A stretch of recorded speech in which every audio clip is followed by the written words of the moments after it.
جماعة أنا شفت كارثة على التيك توك.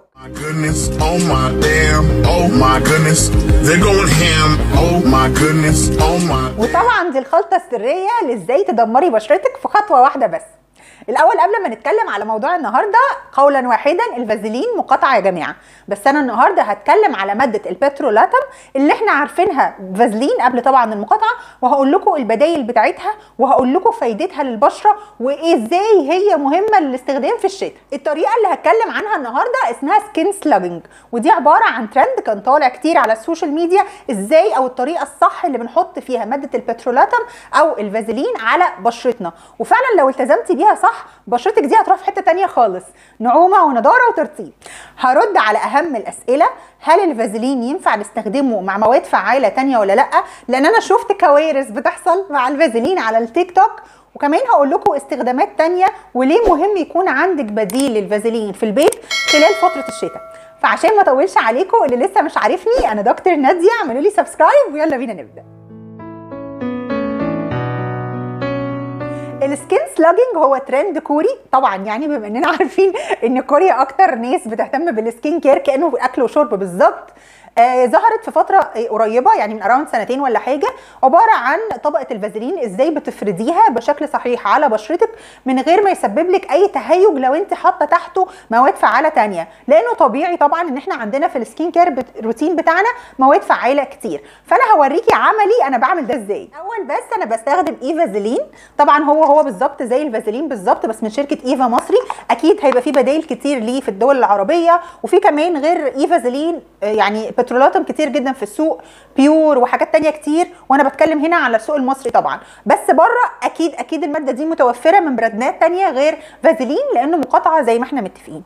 خليني اقول لكم ان الفازلين او البترولاتم دي ماده اوكلوسيف، يعني بتحافظ على ترطيب البشره، خصوصا بتقفل على اي حاجه انت حطيها تحتها، وده هنا يجي اهميه دور اول نصيحه انا هنصحها. واول نصيحه انك ما ينفعش تستخدمي الايفازلين تحته سواء ريتينول او اي احماض مقشره، وفي اليوم بتاع الريتينول او الاحماض المقشره اللي انت هتستخدميه فيهم هنعمل حاجه اسمها ريفرس سلاجنج. هفهمكم هي ايه دي بالظبط، بس تعالوا الاول معايا نعمل السكين كير روتين بتاع الليل واوريكم ازاي بستخدم الفازلين صح. اول خطوه ارفعي شعرك، وبعدين خطوه الدبل كلينزنج باستخدام اي ماء ميسلر عندك، وبعدين طبعا تيجي الخطوه اللي بعدها وهي استخدام الغسول. رغيه كويس في ايدك جدا قبل لما تحطيه على بشرتك، وبعدين بقى استمتعي كده وانت بتغسلي كل جزء في بشرتك وبتخلصي كأن ارهاق اليوم كله بيروح زي ما انا بعمل. وطبعا ما تنسيش خالص ان انت تنضفي رقبتك، والافضل طبعا انك تنشفي بشرتك بمناديل مش بفوطه. وهنا كان قدامي اختيارين، يا اما استخدم حاجه فيها سيكا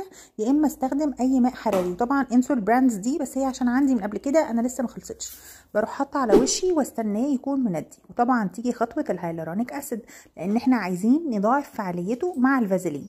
بحط شويه من الهيالورونيك اسيد على كل منطقه في بشرتي، وبعدين طبعا بخليها تمتص بالراحه عن طريق الطبطب. ما تنسيش طبعا على رقبتك تحطي هيالورونيك اسيد زي ما انتم شايفين، وبعدين عكس اتجاه الجاذبيه اللي فوق عشان طبعا ده بيقلل التجاعيد مع الوقت. ونيجي دلوقتي بقى للوحش اللي هنستخدمه بعد ما بشرتي تنشف، وهو الايفازلين. بصراحه حلو جدا في السلاجنج، حبه صغيرين قد حبه البسله زي ما شفتوا، اوزعها على بشرتي زي ما انتم شايفين كده عكس اتجاه الجاذبيه، وطبعا برضو ما بنسيش رقبتي، وبعدين بستنى ساعه قبل النوم. ودي اللي طب انا دلوقتي هستخدم الريتينول، ما استخدمش فازلين يا دكتور؟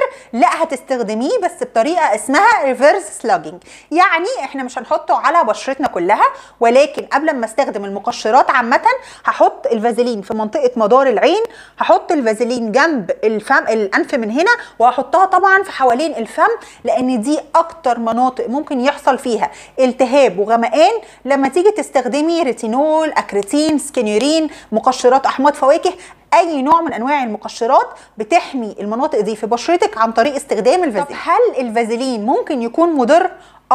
هو ممكن يكون مضر لاصحاب البشره الدهنيه المعرضه للحبوب اللي بتكون دايما فيها الزيوت نشطه، وده طبعا بيبقى اكتر في فصل الصيف، يعني في الشتاء الموضوع بيقل فتقدري تستخدميه.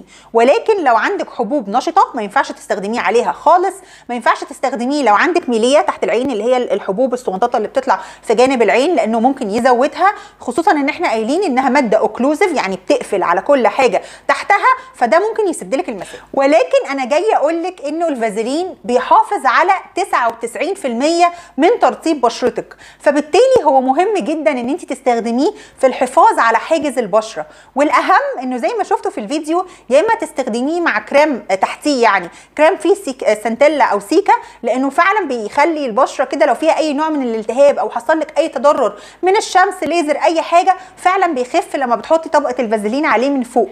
ومش بس كده، ممكن تستخدمي الهيالورونيك اسيد زي ما انا عملت في الفيديو، وكمان البانثينول هيضاعف فعلا يعني الترطيب بتاعهم، وهتصحي تاني يوم الصبح عن تجربه بشرتك دي عامله زي البيبي. وفي بقى حته استخدام كده اختراع انا بحبه جدا من ساعه ما عرفته وشفت الهاك دي على التيك توك، قررت ان انا هعملها، وعشان كده هشارك معاكم الفيديو ده دلوقتي. بس الاول بجد اعملوا لي لايك وسبسكرايب وشير عشان تساعدوني ان انا المحتوى بتاعي ينتشر بشكل اكبر. اللي متابعني عارف ان انا بنشر فيديوهات على طول ورد على كل الاسئله. يلا بينا نشوف الفيديو. الطريقه دي شبه صناعه المخمريه اللي احنا بنعملها عامه، لان احنا بنسيح الفازلين في ميه بتغلي، وبعد لما يبقى سائل خالص بنبدا نحط عليه اي نوع برفيوم او كولون انتوا بتحبوه، فتقدري تحطي اي نوع. وكمان في ناس بتضيف عليه جليسرين عشان يرطب اي منطقه هم بيحطوه فيها وتفضل متعطره. وطبعا بنعمل ايه؟ بنقوم مقلبينها كويس جدا وسايبينها في التلاجة لمده ساعه عشان احنا عايزين الفازلين يمسك تاني. وبعد الساعه دي بتطلعيه من التلاجة بيكون نفس قوام الفازلين ولكن متعطر وريحته تحفه. تقدري تحطيه في اماكن النبض، هيفضل مديكي البرفيوم اللي انت بتحبيه لونج لاستنج يعني على طول. تقريبا بره كل النجمات بيستخدموا الفازلين كجزء اساسي من السكين كير روتين بتاعهم. يعني انا شفت جينيفر لوبيز قبل كده بتستخدمه كميك اب ريموفر، فانت تقدري تشيلي بيه ميك اب العين، ميك اب الخدود، الشفايف عادي جدا بمنتهى الامان. وشفت كمان بيونسي بتستخدمه على رموشها او على الايلاشز بتاعتها، بس انا بصراحه مش بحب الطريقه دي خالص، لاني بحس ان تقل الفازلين ممكن يوقع رموشنا مش العكس. في حاجات تانية احسن كتير للرموش ممكن نبقى نتكلم عنها بعدين. ولكن برضو خليني اقولك، لو انت بتحبي تصبغي شعرك او تعملي حنه، والناس كلها بتحب تعمل الحاجات دي في فتره الشتاء بالذات، مهم قوي انك تستخدمي الفازلين على منبت الشعر عشان اللون ما يعملش ستيننج او ما يدهنش او يبقى يعني بيصبغ جلدك، بالعكس ما يكونش بيأثر خالص على شكلك لو عايزه تنزلي مثلا تاني يوم الصبح. فبنحطه على منبت الراس وبنحطه على ودنا وبنحطه على رقبتنا عشان اي نوع من انواع الصبغه او الحنه وقع عليهم تقدري تغسليه بمنتهى الامان وتشيليه بمنتهى السهوله وما يعملكيش صبغه خالص في جلدك. والفازلين كمان يعتبر الحل السحري للناس اللي بتعاني من الاكزيما او الالتهاب الجلدي. الترطيب ده بيفرق جدا في علاج حالات الاكزيما، وفي حالات فعليا بشرتها اتغيرت زي ما انتم شايفين كده بالظبط لما استخدمت او داومت على استخدام ماده الفازلين. وخليني اقول لك كمان انه مهم في الشتاء ان احنا نرطب اكواعنا ونرطب ركابنا، لانها طبعا بتجف جامد جدا وبنعاني بقى من الغمقان ده لما يدخل الصيف. فاكيد مفيش حاجه ممكن ترطب لك بشرتك كويس قد الفازلين. وفي ناس كتير او في براندز كتير عاملين منه لوشنز كمان، بغض النظر عن براند فازلين زي ما احنا متفقين. فاللوشنز دي اكيد هتنفعك جدا لما بعد الشاور ترطبي جسمك فما يحصلش اي نوع من الغمقان وتفضل دايما في ترطيب.